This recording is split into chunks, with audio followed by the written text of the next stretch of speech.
Welcome to the evolution of rock hunters. My name is Corey Mitchell, and thank you for everybody for actually is helping us out and subscribing. Remember, it takes 1,000 subscribers to even monetize truly. So, if you watch some of the content and you like it, please, if you haven't subscribed, you just don't even know what clicking that subscribe button, it really helps a little tater like the evolution, which I'm not a little tater, but I'm kind of a tater. But anyway, thank you so very much for everything everybody does. Please subscribe. I just think a lot of people just don't even realize just how much that helps channels. So anyway, enjoy this episode. Like I said, remember, this is the evolution. It is not a revolution. And if you want to stay incognito, I sure won't tell anybody. Enjoy the episode.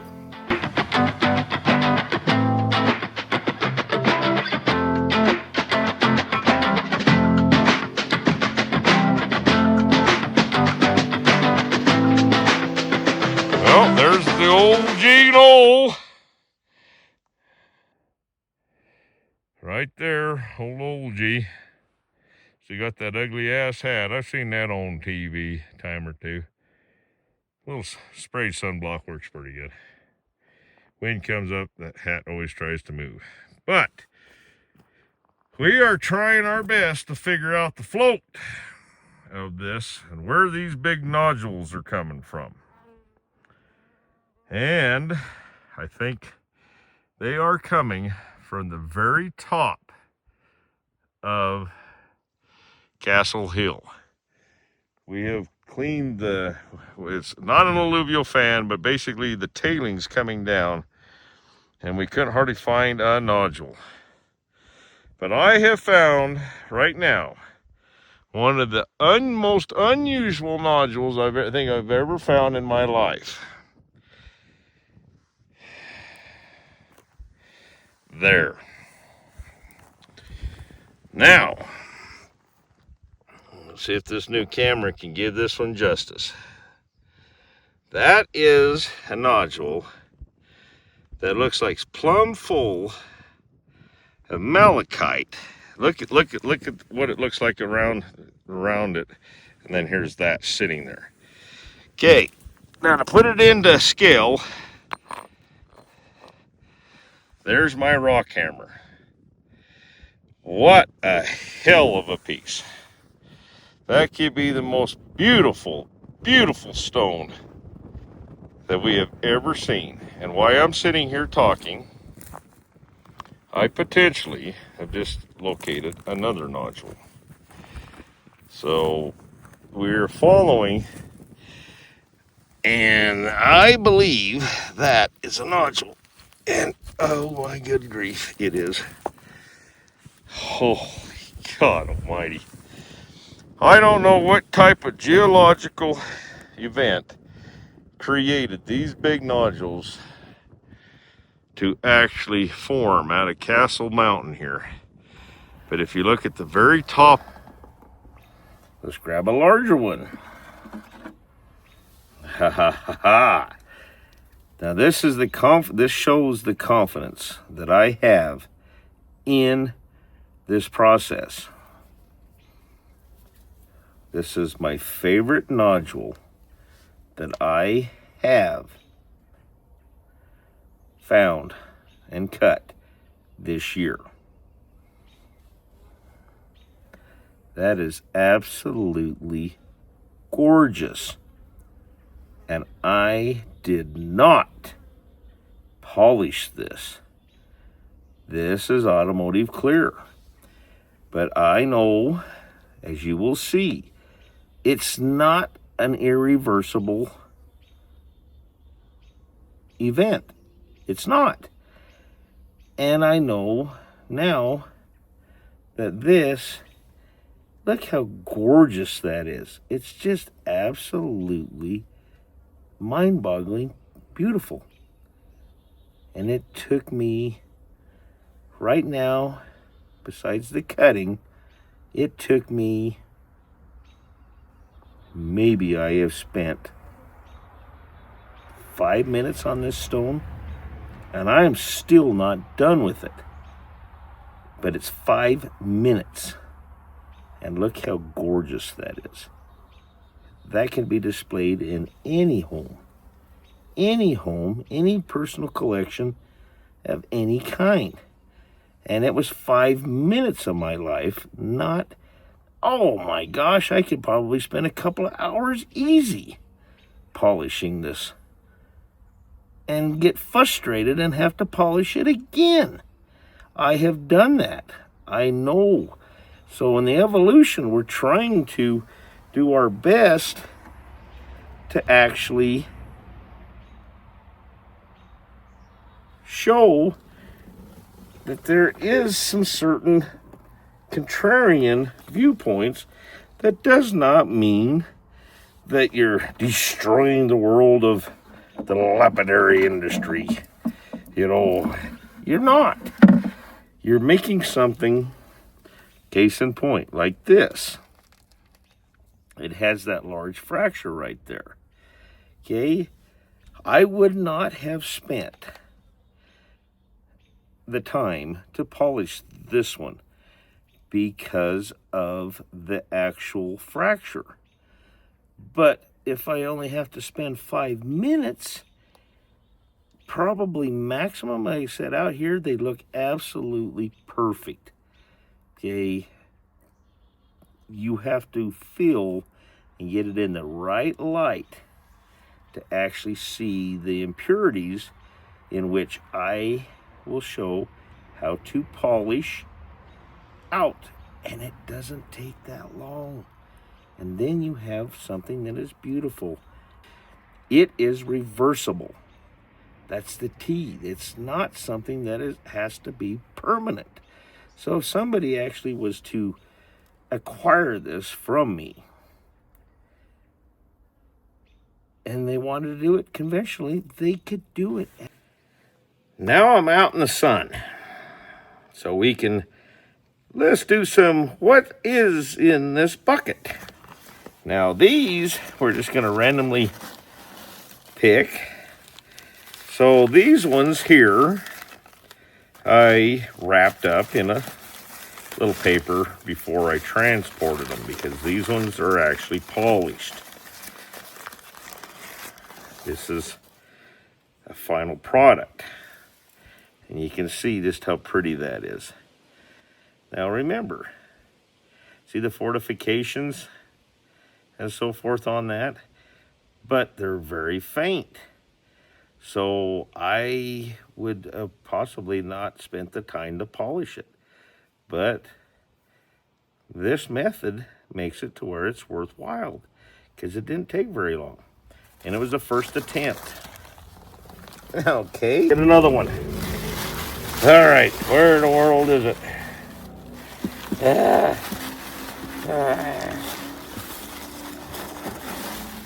Here's a big one. Here's a big one. Let's see what this big one is. Okay. There's the nodule.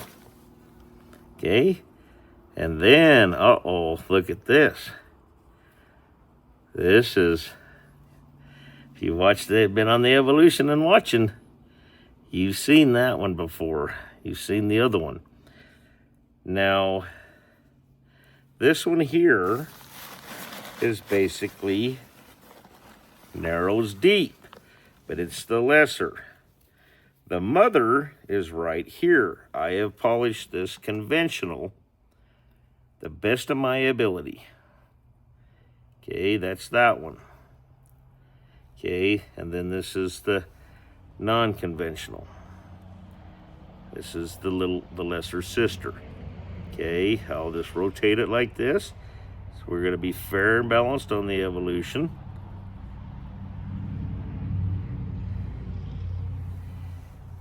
And then here's this. This took a solid hour. This has probably got about 10 minutes. That's about how much you're saving. All righty, well, we'll put those away.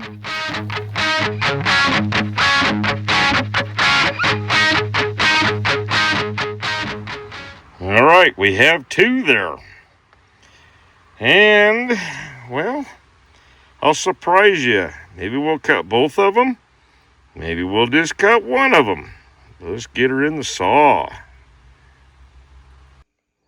It's in the saw and ready.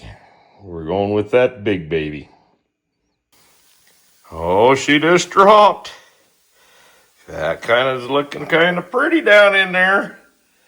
I'll have to get her out. You would have thought that was in there. It's got that one weird looking thing, but oh, does that look pretty.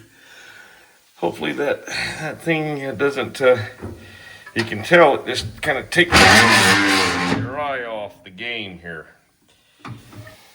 How in the world does Winston's Thunder Egg saddle keep doing this? They're almost fractureless. Look at all the matrix, and then you got the agate mixed in with the matrix.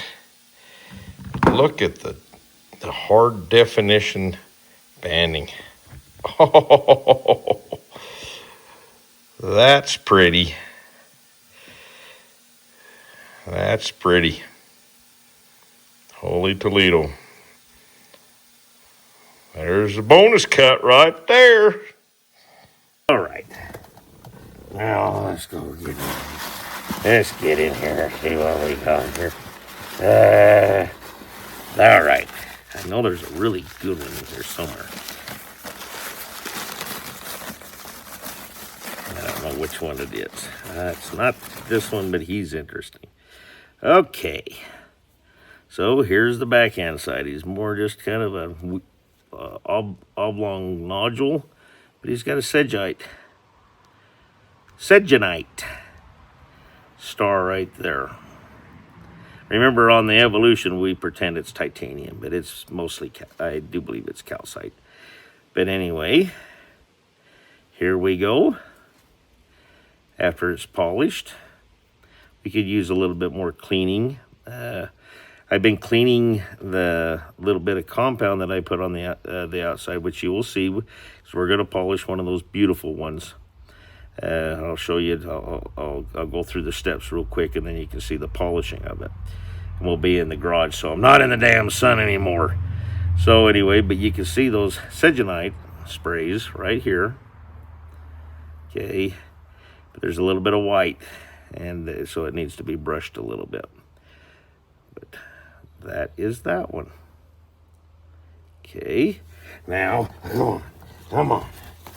We gotta find another one here. I might have to cheat a little because I know what he looks like. Where's he at? Oh, I'm rummaging. I think it's this one. If we find him, we'll stop the reveal. No, it's not long enough. I know this is not long enough. But this is one that's actually a nice one. So here's the back end side of the nodule. And then look what it turned into.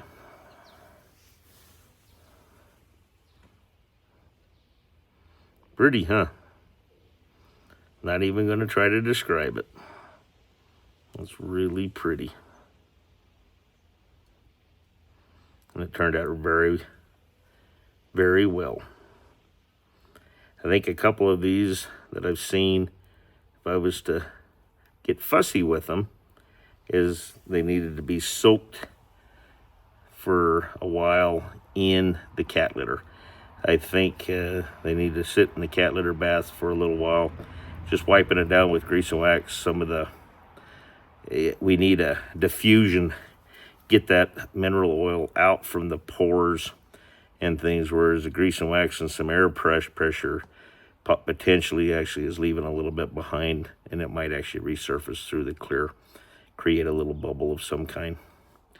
All right, we're gonna go do another one. Gosh dang thing. Where in the heck is it? I know it's in here somewhere. All right. Oh, it's not that one. All right, let me see here.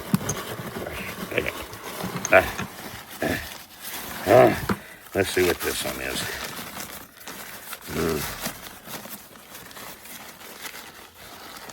Well, it's not the one I was thinking of. Here's a nodule. It's basically a classic nodule that you would find in around Clay Ridge, the calcidium nodule. But look, it's got some neat fortification bands. The calcidium, if you notice the calcidium in this, in the Challis Volcanics, a lot of times is very, very translucent. Okay, there's a little bit of white there that could be cleaned with the toothbrush. But for the most part, I polished that, and if you notice those that little quartz pocket doesn't have a bunch of white in it. So it actually turned that into a very nice little specimen that anybody would be proud to have in their home, especially if it was self-collected. So, come on, we've got to be able to find that good one. All right, okay. Gosh, dang it. I should have cheated. I didn't realize just how far down it would be. I know the shape of it, but I can't find it. Oh, it could be this one. It could be this one. Here we go. Here we go. Oh, it is this one. Okay, so here's the backhand of this nodule. Okay, this one, without a doubt, came out of Vincent van Gogh. It's got a signature that is like no other that I have found so far. I've got it cleaned up pretty decent, but take a look at this. Look at those pseudomorphs. There's no fracture. You can see that injection line, but look how pretty that is. And you know, I'm out here sweating it up so I could have the camera in the shade, and then I could have some sunlight to penetrate down and in there. So hopefully you're enjoying this. So anyway, thank you so very, very much. Well, we got old Covington Sr. humming in the background, but I thought while we were here, we would look at the polisher, the little Spada. It, on Amazon is approximately about $120. We have a brass brush, we have a brush, and then we have a couple of 3M polishing compounds. We have basically, you can see, you'll start out with the white one. It's basically 36060, and then you'll have a 06094. We will begin on an orbital. We call it a DA. We'll hit it with 600 real quick. It'll be on the first phase, then 800, then we'll polish it from there. And you'll see just how quick this truly is. We're gonna polish both sides of my favorite. That and that. Like I said, they look really good right now. But if you had it in your hands, you would see that there is a difference there. You can see a couple of little contaminants. Now this nodule seemed to have done really well. It sat out for a few weeks out in the hot sun, so it evaporated the mineral oil from it. The only thing you risk there is potentially a fracture of some kind. So I still think the cat litter is the best thing, but as you can see, those are pretty. I want them in the house. I don't want them out here. Now, when you're on a tight budget like the Evolution is, this is actually a little tougher than it looks. There's no cameraman here. Okay, here we go. This is the 600. Just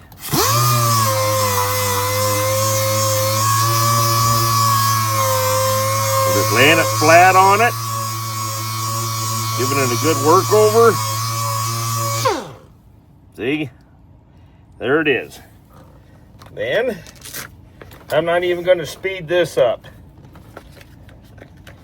because I don't need to.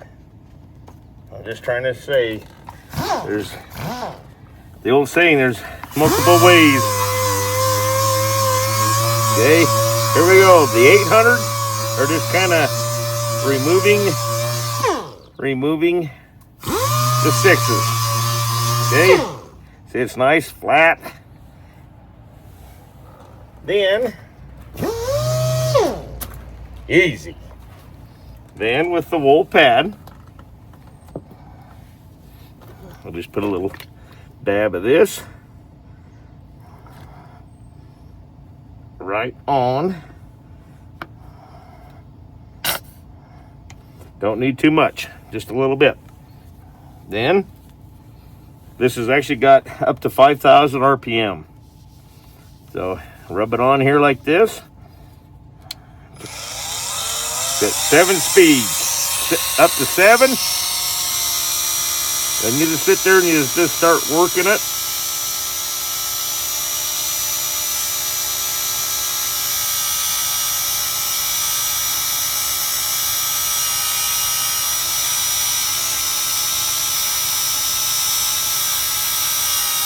Let her just burrow in.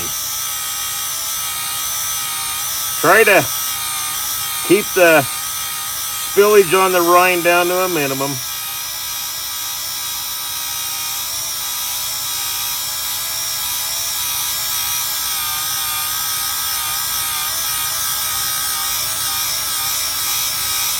Okay, you should be able to see on the camera the difference between the non-polished and the polished side already.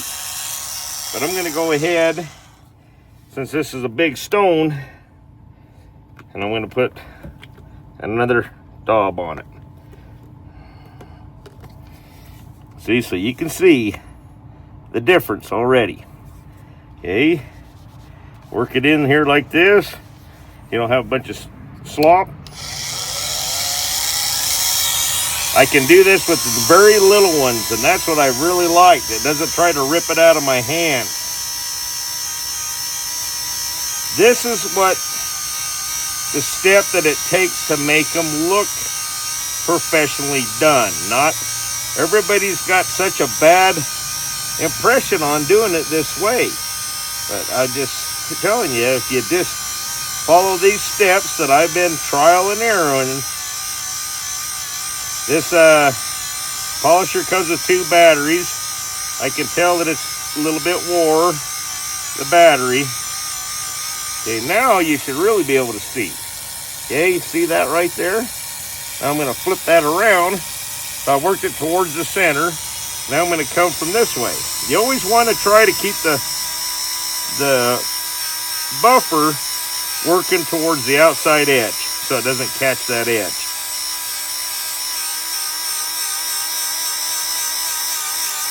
I stumbled in on this looking for something for the facility. And I said, well, heck, I'll try it on a rocks before I try it on an automobile. Because we normally use quite a bit larger polishers.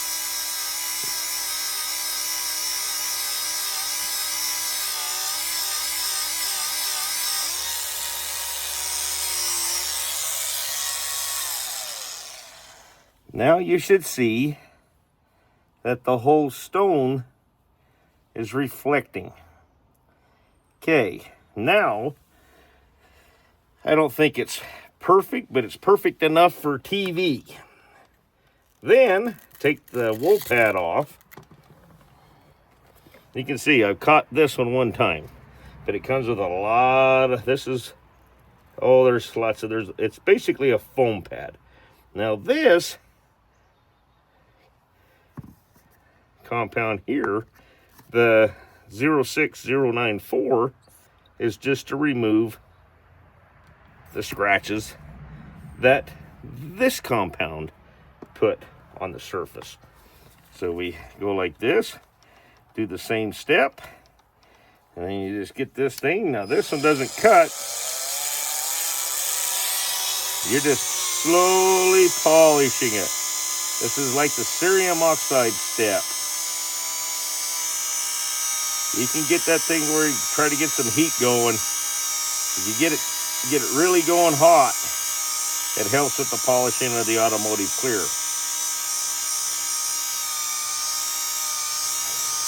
This is not a dressing. You can actually take it another step and actually make a dressing.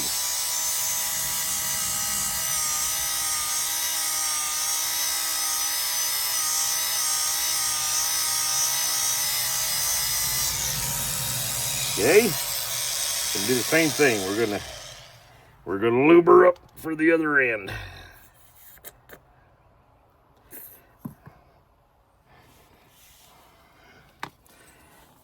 There we go. Same step. Shoot it up to maximum speed. Hopefully this is showing up good.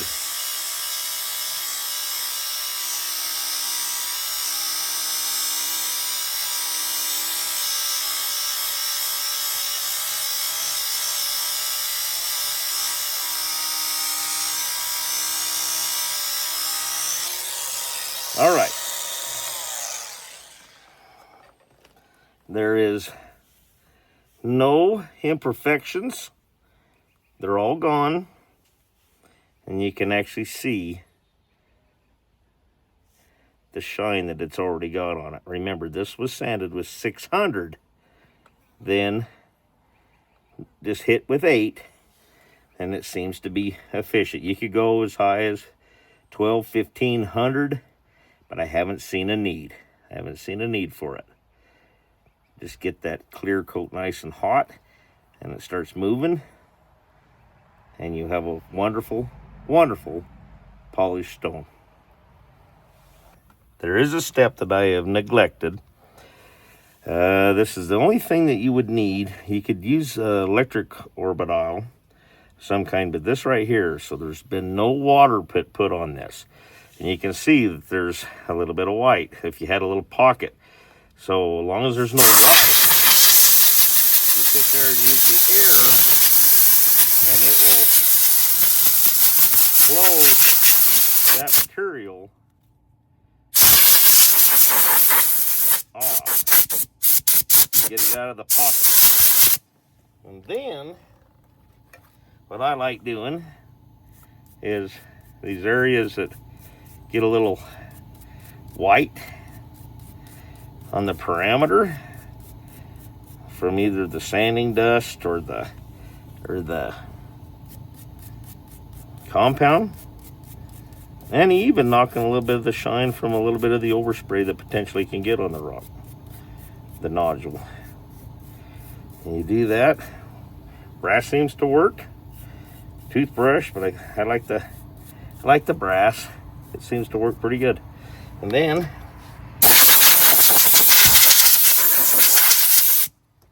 there you have it.